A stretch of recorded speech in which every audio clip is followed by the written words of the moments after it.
Yes! Nous sommes dans le 4e épisode de Joe et Glee, le podcast. Et maintenant, c'est quoi le sujet? Le sujet d'aujourd'hui, c'est l'argent, le bien et le mal de l'argent. Money, money, money, money, money, money, money. L'argent, oh yes. Mais avant de rentrer dans le sujet, qu'est-ce qu'on dit à nos chers internautes? N'hésitez pas à commenter, à partager et à liker.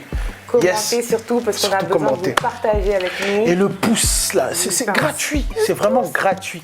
Juste tac, Un petit pour que ça soit référencié, petit pouce, vous partagez, likez. On est bon. Et surtout, avant qu'on commence, installez-vous. Prenez un plaid si vous avez froid. Ou si vous avez chaud, on ne sait jamais si vous regardez cette vidéo pendant l'été. Installez-vous tranquillement avec un cinglé débardeur, comme vous voulez. Sur votre canapé, tranquillement, faites comme nous, prenez une petite sucrerie, pour ceux qui aiment trop goûter des fois. Donc voilà. Donc, en tout cas, installez-vous tranquillement, plateau de fruits, comme vous voulez. Bon, on va, sans trop tarder, on va commencer. Alors, Glénis, du coup, le thème l'argent, il y a tellement de choses à dire sur l'argent. Ouais. Franchement, il y a énormément de choses à dire sur l'argent. Je pense qu'on ne va pas se mentir, surtout de nos jours, nous sommes à une époque où vraiment le capitalisme règne. C'est vraiment une époque de surconsommation. On consomme, on consomme, on consomme. Entre les femmes qui veulent des sacs Gucci, sacs Lancel, Soginini. Donc, les hommes qui veulent avoir des belles bagnoles et tralali, tralala. Déjà, toi, que penses-tu de tout ça, de l'argent déjà? Quelle place a pris l'argent dans notre société dans les années 2020? On va pas se mentir, gagner son argent, ça fait du bien. Ouais, ça fait trop du bien. Ça fait trop du bien. Surtout Ok. que quand tu travailles et qu'après, tu as ton dû, Grave. ton salaire. Quand tu sais que ton salaire arrive, Mais grave. ça fait un truc comme ça, ça fait un petit truc comme ça. T'es là, t'es Quand tu pressé, viens de ton salaire recevoir ton arrive. virement et que c'est écrit en vert avec un petit plus. Hein? Un petit plus, le Avec petit le plus plus. qui fait du bien. Franchement, du on va bien. pas se mentir, l'argent, ça fait du bien. Et on dit, en gros, l'argent ne fait pas le bonheur et tout. Mais ça y contribue. Ça y contribue. Ça y contribue beaucoup quand même, parce qu'on va pas se mentir, avec l'argent, tu peux tout Ouais. avoir. C'est le genre de bonnes nouvelles que tu aimes bien recevoir lorsque tu as reçu ton virement. Ça te rend heureux. Surtout quand tu sais que voilà, tu as travaillé Ouais. et que voilà, tu as ton dû, ça fait du bien. Exactement. C'est le bon côté de l'argent. Le bon côté de l'argent, c'est parce que, qu'on voilà, va aussi parler du mauvais côté. c'est- Ouais. c'est Effectivement. c'est ton dû après un dur travail. Ouais. Par exemple, c'est ton dû quand tu vends un truc. Maintenant, Ouais. voilà, on a des applications, on peut vendre nos affaires, machin, Ouais, ouais. peut-être. Ben, c'est ton dû quand même quand tu as réussi à faire une vente. Oui. Voilà, c'est l'argent, quoi. Enfin, ça fait du bien quand tu le gagnes honnêtement, machin. Ouais. Bon, c'est quand même du bien d'avoir, ça fait quand même du bien d'avoir son dû, quoi. Donc oui, l'argent, ça fait du bien. Bah oui, l'argent, ça fait du bien, mais aussi, quelque part, ça fait tellement du bien que ça crée en fait une dopamine. La dopamine, pour ceux et celles qui ne savent pas ce que c'est une hormone qui sécrète... je te laisse expliquer vu que tu es dans C'est une l'hormone du plaisir. Voilà. Donc c'est l'hormone du plaisir qui fait que ça te rend accro. Et tu veux toujours plus. Et le truc, c'est que souvent, c'est ça, c'est que l'argent, on en veut toujours plus. Plus. Même quand on en gagne beaucoup, on en veut encore plus.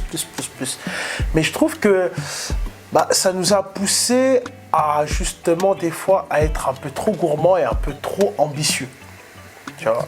Je trouve que maintenant, déjà, justement, ça nous pousse pour certains, à faire tout et n'importe quoi.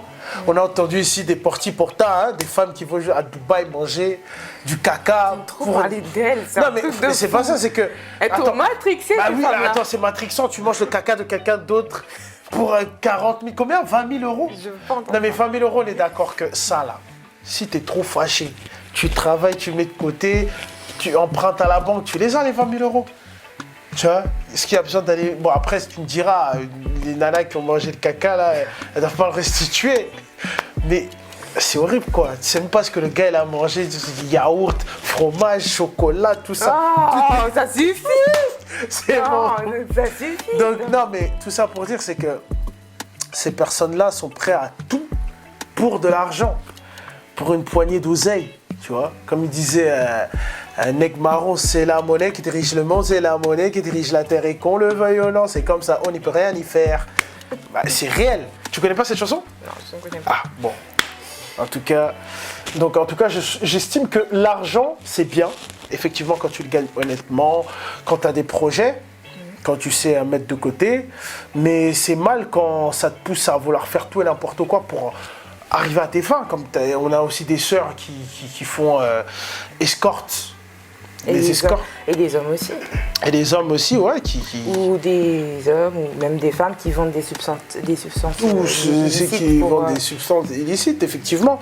Ou des femmes aussi qui se mettent en couple avec des hommes juste pour l'argent. Je trouve que l'argent dans un couple aussi d'ailleurs. L'argent dans un couple, t'en penses quoi toi? À quel point c'est important l'argent dans un couple? En fait, c'est important pour pouvoir vous construire derrière. D'accord. Votre gestion de l'argent en couple est importante pour pouvoir faire vos projets derrière, élever vos enfants derrière, Ouais. pouvoir accorder, je sais pas, un avenir à vos enfants derrière. Donc, la gestion de l'argent dans un couple, c'est très important. Mais quand tu dis c'est très important, parce que c'est facile de dire ça comme ça, mais Que ça soit- selon toi, c'est quoi pour toi la bonne vision d'une bonne gestion financière dans un couple, que vraiment qu'un homme et une femme puissent avoir comme good vision avec l'argent? C'est l'argent dans un couple, l'argent dans une relation, c'est bien quand vous arrivez en même temps Ouais. à faire vos projets, en même temps à voyager, profiter, et en même temps ne manquer de rien manquer chez vous. C'est-à-dire pouvoir mettre de côté aussi. Voilà, pouvoir mettre de côté, pouvoir faire des activités, Ouais. pouvoir investir ou Ouais. faire des projets avec l'argent que vous possédez. Ok, d'accord. Mais est-ce que ça, on va pas se mentir, est-ce que ça c'est fréquent, surtout dans les communautés afro, on va pas se mentir. Est-ce que c'est fréquent de pouvoir mettre de côté, investir? L'entrepreneuriat, c'est pas tout le monde qui entreprend. C'est pas tout le monde qui a l'état d'esprit d'entreprendre. Oui. Tu vois ce que je veux dire? Donc, est-ce que c'est tout le monde qui a ce truc où ils vont mettre de côté pour épargner et que, vas-y, l'enfant, il va se retrouver à 18 ans, qu'il a un bon épargne? Après, ça c'est vraiment, c'est propre à chaque couple, à chaque relation. Ouais. Enfin, t'en as qui seront plutôt borderline et qui vont tout dépenser, enfin, qui vont pas forcément réfléchir à demain. T'as des couples qui sont beaucoup plus prévoyants et qui vont se dire, voilà, on va mettre de côté pour tel ou tel truc. Enfin, ça, franchement, ça c'est propre à chaque relation en fait.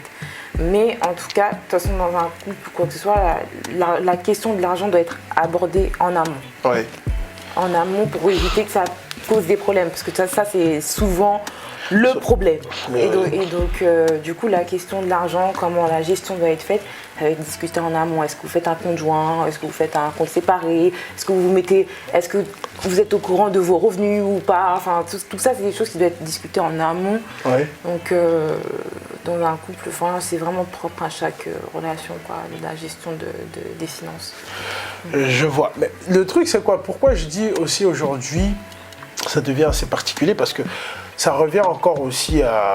parce qu'on est dans l'ère des réseaux sociaux, donc forcément, dans les réseaux sociaux, on a l'impression que tout le monde est devenu entrepreneur et que souvent on voit tous ces jeunes entrepreneurs entreprendre et faire des voyages par-ci par-là, Dubaï, Abu Dhabi, tous ces endroits très tropicaux, et nous montrer que vraiment le goût du luxe, le goût de l'argent. Et ça donne aussi envie aux autres d'acquérir pas mal d'argent pour pouvoir mener cette vie-là. Mais on a l'impression que maintenant, aujourd'hui, c'est devenu normal que t'es là, t'es jeune, t'as 19 ans, 20 ans, c'est normal d'être millionnaire, comme les footballeurs et tout ça, nanana, et que limite, si tu gagnes pas trop d'oseille, t'es un peu regardé de haut, quoi. Tu trouves pas que quand même, de nos jours, quand même, cette envie de vouloir gagner de l'argent, ça a porté un peu les gens à être déréglés quand même dans leurs esprits? à ce niveau-là, même surtout à cause aussi de ce que les gens montrent dans les réseaux sociaux, qui font croire qu'ils sont riches alors qu'ils ne sont pas riches. Oui, mais parce qu'on dit toujours que tout ce qui brille n'est pas de l'or. Et effectivement, les pot-à-pot, ce que tu dis là, tout ce qu'on a, porti-porta, tout ce que tu veux, tout ce qu'on a pu voir ces temps-ci dans les réseaux sociaux nous ont vraiment prouvé que tout ce qui brille n'est pas de l'or. Je pense qu'il ne faut pas envier ces personnes que tu vois, que derrière ils mènent la belle vie, ce que tu sais pas. Des fois, tu vois, il y en a qui mènent la belle vie, mais tu dis, ouais, ok, qu'est-ce qu'elle fait pour avoir tout ça? Qu'est-ce qu'il fait aussi pour avoir tout ça? Enfin, tu vois juste qu'il mène une belle vie, ok, qu'il a beaucoup d'argent, ok, mais qu'est-ce qu'il fait derrière? On n'est jamais au courant. Comme l'autre aussi, le Nigérien là qui escroquait les gens et tout machin. Il menait une belle vie, mais c'est comme ça qu'il s'est fait fait griller d'ailleurs. T'as une belle vie, mais on sait pas trop ce que tu fais. Donc bizarre. Donc au final, après enquête, on a vu qu'il y a arrêté des gens et tout sur internet. Donc au final, est-ce qu'il faut vraiment envier les gens quand tu vois qu'ils ont une lifestyle, enfin une vie assez luxueuse et que tu sais pas d'où provient cet argent? Est-ce que vous vraiment les envier? Non, je pense que tout le monde n'est pas fait pour être entrepreneur, ça je le dis tout le temps. Tout le monde n'est pas fait pour être une star, tout le monde n'est pas fait pour être millionnaire. Ouais. Tout le monde n'est pas fait pour. Enfin, je sais pas. Après, tu vas me dire non, c'est pas une question de bonne étoile. Moi, je te dirais oui, c'est une question de bonne étoile. Non, moi, je suis pas d'accord que c'est étoile. une question de bonne étoile. Mais bon, après, pour continuer dans ce que tu dis, après, quelque part aussi, c'est la pauvreté aussi qui pousse les gens à faire ça. C'est parce que justement, les gens, ils ont tellement été en manque d'argent qu'ils se disent non, franchement, limite, je suis prêt à tout pour en avoir, quoi. Tout le monde n'est pas pauvre. Enfin, tu peux être tout le monde n'est pas pauvre. moyenne. Après, il y en a qui sont dans la classe moyenne, il y en a la classe moyenne, ils veulent pas. Il y en a, ils veulent vraiment plus. Il y en a la classe moyenne, parce que ceux qui sont dans la classe moyenne, ils ne peuvent pas se permettre de voyager du jour au lendemain comme ça. Ils ne peuvent pas. Ils sont obligés de prévoir un budget, un truc et tout. Ça, c'est que les riches qui peuvent se permettre, vas-y, demain, on va en Italie comme ça. Ou on va, je sais pas, je dis une connerie, on va en Tanzanie. Ceux de la classe moyenne ne peuvent pas tout le temps et ne peuvent pas à tout moment se le permettre de le faire. Déjà, en général, ceux de la classe moyenne ne sont pas forcément tous entrepreneurs. La plupart sont salariés, pour la plupart. Et moi, je t'ai toujours dit, c'est presque impossible de devenir riche en tant que salarié. Tu peux très bien gagner ta vie, mais être riche en tant que salarié, c'est quasiment impossible. Tu peux gagner peut-être 10 000, 13 000, mais là, pour moi, tu n'es pas riche, tu es aisé. Pour moi, tu commençais... D'ailleurs, pour toi, c'est à partir de quelle somme par mois que tu t'estimes être une personne riche financièrement parlant? Selon ma vision à moi, Ouais. personnellement, bien gagner sa vie, c'est à partir de... Non, j'ai pas dit bien gagner sa vie, j'ai dit riche. C'est-à-dire vraiment, tu es riche. Bien gagner sa vie, ça n'a rien à voir avec riche, c'est pas forcément riche. À partir d'un million d'euros. 1 million par mois? Oui. Ah ouais, quand même, t'es exigeant, tu vises très haut, toi. Et pour toi, quelqu'un, par exemple, qui gagne 200 000 euros par mois, il n'est pas riche, lui? Si, il est riche aussi. Mais... je t'ai dit à partir de combien? Mais pour moi, la riche, t'es direct 1 million. Ouais, oui, t'as 1 million par mois. Toi, on voit vraiment que tu vises pas petit, toi. T'es millionnaire. Mais quelqu'un qui gagne même 80 000 euros par mois, quand même, il est riche. On est d'accord. Oui. Ça lui fait quand même presque 1 million. Ouais, ça lui fait 1 million par an. Oui. Millionnaire direct. Direct. Ah, ok. Non, mais après, voilà quoi. Et à partir de quelle somme, toi, tu te vois ne plus être salarié?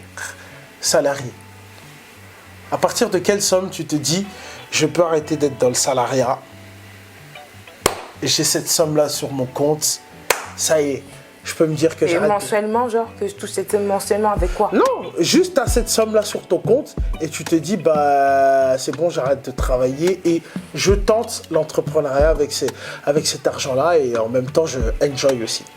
À partir de quelle somme? Parce que, attends, tu vas pas me dire... 1 million. 1 million? Ok, parce que j'allais dire, tu vas pas me dire qu'aujourd'hui, on dit, hein, je dis une connerie, là, tu travailles, on est d'accord.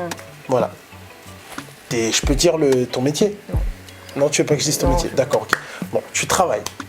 Maintenant, on dit, tu as 3 millions sur ton compte. Toi, tu as 3 millions sur ton compte et puis toi, tu continues à aller au travail. Tu es millionnaire. Tu vas au travail et ta cadre, elle te prend la tête. Ton responsable te prend la tête. Entre équipes, vous prenez la tête. Toi, tu vas accepter qu'on te prenne la tête. Tu es millionnaire. Tu as 3 millions sur ton compte. Après, quand je parle par rapport à moi, Ouais. moi j'aime beaucoup le travail. D'accord. Ouais, tu peux l'aimer, mais tu es à ton compte. Oui, je suis à, Mais t'es je suis à- millionnaire. je suis à mon compte. Mais après, comme on avait déjà eu cette conversation, je dirais que le travail, c'est pas seulement fait pour gagner de l'argent. C'est aussi Pour l'épanouissement. un moyen d'échanger, ça fait toujours du bien de croiser d'autres personnes, d'échanger. Enfin, dans le cadre de mon travail, soigner les gens, Ouais. machin. Donc, franchement, même si j'aurais une certaine somme qui fait que je veux plus travailler, mais le travail va beaucoup me manquer. Ouais, mais après, tu peux travailler à ton compte. Est-ce qu'on va t'empêcher de travailler à ton compte? Comme je t'ai dit, tout le monde n'est pas fait pour être entrepreneur. Tu as 3 millions sur ton compte, tu vas continuer à te laisser faire prendre la tête par ton supérieur.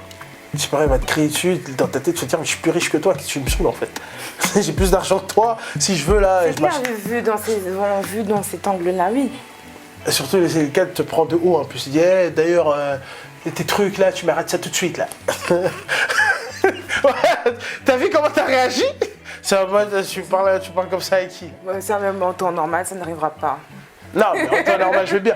T'imagines en temps normal. Bon, mais non, on dit, mais en plus, t'es riche, t'as des millions, on te parle comme ça. Tu vas pas quitter le boulot, toi. Je quitterai si ça se passe mal, mais Ouais. c'est pas pour autant que ça manquera pas, même si cette fois-ci, je travaillerai à mon compte et tout et tout. Mais travailler à son compte, c'est pas non plus un long fleuve tranquille. Hein. Oui. Pour avoir eu mon père qui était chef d'entreprise, Qui était à son compte, ouais. il était à son compte, c'est beaucoup de sacrifices, c'est beaucoup de temps. Et ça, souvent, c'est pas assez stipulé. Le temps que tu donnes à un chef d'entreprise, c'est aussi beaucoup de temps. Lorsque tu travailles beaucoup, tu fais des heures sup, tu fais plein de trucs, c'est du temps que tu donnes aussi. Sauf que tu le donnes à quelqu'un. C'est du temps que tu Tu donnes. enrichis quelqu'un. Oui, c'est du temps que tu donnes aussi, je n'en disconviens pas. Mais Ouais. quand même, gérer une entreprise, c'est pas facile. Et souvent, tu vois, sur Internet et tout, on prône, oui, il faut être un entrepreneur et tout, machin, mais souvent, on ne te dit pas l'envers du décor de ce qui est entrepreneur. Ça représente quoi? Quel stress c'est? Les gains, les pertes, tout ça. Je trouve que c'est pas assez stipulé, c'est juste lifestyle. Oui, grâce à mon entreprise, je peux partir aux Maldives, m'offrir des trucs. Oui, d'accord, c'est très joli. Ok, merci. L'information, même nous, si on économise, on va aller aux Maldives, mais tu t'expliques pas, en fait, la réalité de ton entreprise. Est-ce que ça marche bien? Combien tu génères? Est-ce que c'est déclaré aussi? Parce qu'une entreprise déclarée, c'est autre chose. Ton chiffre d'affaires, combien d'impôts tu payes. Tout ça, c'est des détails qui ne sont jamais dits. C'est juste lifetime, machin, oui, je suis une femme entrepreneuse, je suis un entrepreneur, gagne ça, t'auras ça. D'accord, merci. Mais dis-nous en plus, combien tu gagnes, quels sont tes gains réels? Comment tu vis réellement? Et pas, c'est tellement facile maintenant de se prendre en photo, un truc, et voilà. Et en plus, c'est tellement facile maintenant, voilà, les voyages, tu peux les payer en crédit maintenant. Enfin, Ah oui. il y a beaucoup de choses, tu sais, on est impressionné comme ça parce que tu vois directement, mais tout se paye à crédit. tout maintenant, tu peux faire un voyage et tu payes en 3 fois ou 4 fois sans frais. Ouais. Donc tu vois, pour moi, ça m'impressionne pas. Je suis pas impressionnée par ce genre de choses parce que maintenant, on va pas se mentir, tout est accessible facilement. C'est pas comme avant où pour s'offrir un voyage, je sais pas, en Tanzanie, il fallait vraiment avoir un pactole. Alors que là, maintenant, tu vas dans les sites de voyage, voilà, ils te disent oui, il y a un package pour 1500 € ou voire 2000 € que tu peux payer en 4 fois sans frais, tu peux y aller en Tanzanie. Ouais. Tu vois ce que je veux dire? C'est beaucoup plus facile. Et même pareil, maintenant, même pour t'acheter une belle voiture, tu n'as pas besoin non plus d'avoir Ah oui, ça c'est fini une ça. lobe d'argent. peux- Voilà, on te dit, voilà, vous avez 5000 € en apport, eh ben il y a le leasing, eh ben il y a le crédit. Et il y a plein de choses qui sont accessibles facilement. Donc, du coup, c'est pour ça que moi, ça ne m'impressionne pas quand je vois, oui, machin, tes voyages. Mais moi, je veux savoir ta réalité en tant qu'entrepreneur. Quels sont tes gains? Quelles sont tes pertes? Est-ce que c'est déclaré? Est-ce que tu payes des impôts? Tu as des salariés ou pas? Enfin, on oublie de stipuler que vraiment avoir une entreprise, c'est du temps, beaucoup de sacrifices. Moi, je le voyais avec mon père, c'est beaucoup de sacrifices. Pendant que nous, on était en vacances, il était encore sur ses chantiers. Ah ouais, Enfin, c'est beaucoup de sacrifices, beaucoup de trucs, beaucoup de gestion, la compta, des trucs. Enfin, il y a plein de choses qu'on oublie que tous ces entrepreneurs oublient de stipuler, mais juste nous dire oui, que je mène une belle vie depuis que je suis entrepreneur. Bon, d'accord, quoi, merci. Et pour revenir par exemple à l'argent dans le couple, on est d'accord qu'aujourd'hui tout est cher, tout est cher, hein, on est d'accord. On en a parlé d'ailleurs sur la précédente truc. Et vu que tout est cher, il y a cette vision des choses qui est propre à la vision africaine, surtout les Noirs et les Arabes, que l'argent de la femme, c'est pour elle, ou à la rigueur, c'est pour les enfants, et l'argent de l'homme, c'est pour lui et sa femme. Tu en penses quoi de cette vision? Toi, tu es d'accord avec cette vision? Et pourquoi? Alors que de nos jours, quand même, les temps sont devenus durs.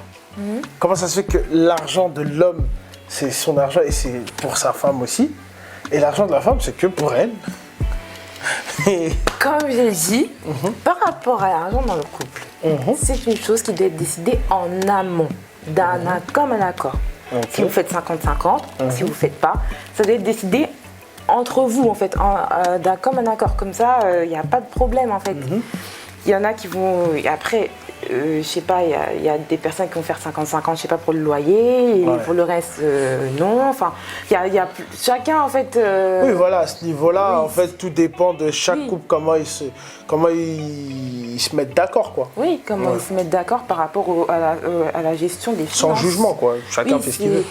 Après, je sais pas, franchement, je n'ai pas tellement d'avis là-dessus parce que voilà. Oui, non, mais toi, ton propre avis à toi, comment tu veux la chose? Est-ce que toi, personnellement, tu es d'accord avec cette vision des choses ou tu n'es pas d'accord? Parce que là, tu as donné une réponse utopique, ça se voit, parce que tu n'as pas envie de te faire foudroyer par les... Et les commentaires, allez-y. Les commentaires, allez-y. Dites-vous ce que vous en pensez. Mais moi, je veux ta pensée à ce niveau-là. Écoute, moi, ma pensée à moi, personnellement, je suis d'accord avec le fait que c'est pas que mon argent, c'est mon argent, mais je suis d'accord avec le fait que l'homme doit dépenser plus que la femme dans le foyer. Donc tout à l'heure, tu faisais la diplomate ici, là, tu faisais la... T'as sorti des mots philosophiques, alors que tu étais corda. Je suis d'accord parce que, voilà, j'ai toujours vu ça. Ok. Voilà, j'ai toujours vu ça. C'est une question d'éducation aussi. On va dire, c'est que on t'a éduqué comme ça et tu t'es auto-éduqué comme ça aussi. Ouais. C'est quelque chose que tu as vu, donc c'est une question de paradigme. C'est que dans ton paradigme, voilà, c'est normal. Et pourquoi ça, à l'époque, ça dérangeait pas nos pères de les faire, donc pourquoi ça vous dérange? Alors, moi, j'ai pas dit que ça me dérange, ça ne dérange pas. Le seul truc, c'est que aujourd'hui, les temps ont changé. À l'époque des temps de nos pères, c'était pas pareil. Aujourd'hui, les temps sont beaucoup plus durs. Tout a augmenté, tout est cher, l'essence, le blé, tout est cher. En plus, ton oseille, c'est aussi l'oseille de madame, mais son oseille, c'est juste son oseille. C'est compliqué, là. C'est plus les mêmes temps, en fait. Aujourd'hui, on a l'impression que les gens ne prennent plus ça en compte. C'est que tout a changé en même temps, c'est normal. Pourquoi on ne prenait pas ça en compte, par exemple, les nanas? Ben parce que quand tu dis par exemple que tu es l'homme de la maison... Après, moi, j'ai pas dit que je suis pour ou contre. Hein. Juste, je pose des questions. Quand on dit que oui, tu es l'homme de la maison, l'homme qui gère son foyer, ben, c'est ça, gérer son foyer. D'accord, c'est prendre son foyer à bout de bras et voilà, faire les choses en conséquence. Ok. C'est tout. D'accord. C'est tout. Après, comme je dis, c'est chacun, après, chaque couple gère comme il a envie de le gérer. Ouais. Chaque couple, il gère comme il a envie de le gérer. Okay. Donc, après, moi, personnellement, Dieu ne fait pas de 50-50. Oui, Dieu ne fait pas de 50-50, ça c'est clair. Dieu ne fait pas de 50-50, mais c'est un choix qui a été pris en amont. Ah oui, bien sûr. Il n'y a pas eu de... Donc, tant que les choses sont claires, ben, voilà, quoi, faites ce que vous voulez. C'est clair. En tout cas, le sujet, c'était l'argent. Donc, vous, les internautes, très chers internautes, mettez-nous en commentaire, vous, ce que vous en pensez. Est-ce que vous êtes d'accord? Est-ce que vous n'êtes pas d'accord? Vous, comment vous faites les choses? Voilà, ça nous intéresse. Et surtout, n'oubliez pas de quoi? likez, commentez et partagez. Voilà, on vous dit à très bientôt sur notre chaîne Joe et Glee. Salut. Yes.